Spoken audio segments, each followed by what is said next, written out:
Psalm 5 KJV words, O Lord, give ear to consider my meditation, to hearken unto the voice of my cry, my King and my God, for unto thee will I pray. 3. My voice shalt thou hear in the morning, O Lord. In the morning will I direct my prayer unto thee, and will look up. For thou art not a God that hath pleasure in wickedness, neither shall evil dwell with thee. 5. The foolish shall not stand in thy sight, thou hattest all workers of iniquity. 6. Thou shalt destroy them that speak leasing, the Lord will abhor the bloody and deceitful man. 7. But as for me, I will come into thy house in the multitude of thy mercy, and in thy fear will I worship toward thy holy temple. 8. Lead me, O Lord, in thy righteousness because of mine enemies. Make thy way straight before my face. 9. For there is no faithfulness in their mouth, their inward part is very wickedness. Their throat is an open sepulchre, they flatter with their tongue. 10. Destroy thou them, O God, let them fall by their own counsels. Cast them out in the multitude of their transgressions, for they have rebelled against thee.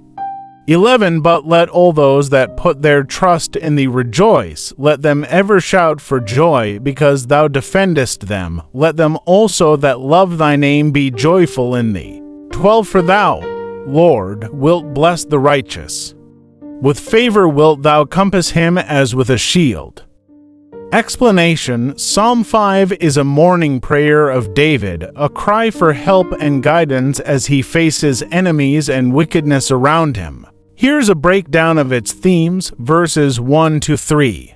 David starts by asking God to listen to his prayer, which he offers early in the morning. This shows a deep habit of starting the day with God, an act of devotion and trust. Verses 4 to 6. David reflects on God's holy character. God cannot tolerate evil or wickedness, and David knows that those who practice deceit and violence will not stand before him. Verse 7. Despite the fate of the wicked, David finds hope. He approaches God not because of his own goodness, but because of God's mercy. He comes with reverence and humility. Verse 8. David asks for guidance. Surrounded by enemies, he seeks a straight path, God's direction that leads through righteousness. Verses 9 to 10, he describes the wicked, deceitful, destructive, and rebellious. He prays for their downfall not out of personal vengeance, but because of their rebellion against God. Verses 11 to 12, the tone shifts to hope and blessing. David ends by expressing confidence that those who trust God will rejoice and be protected. God blesses the righteous and surrounds them like a shield. Key takeaways: start your day with prayer and seek God's guidance.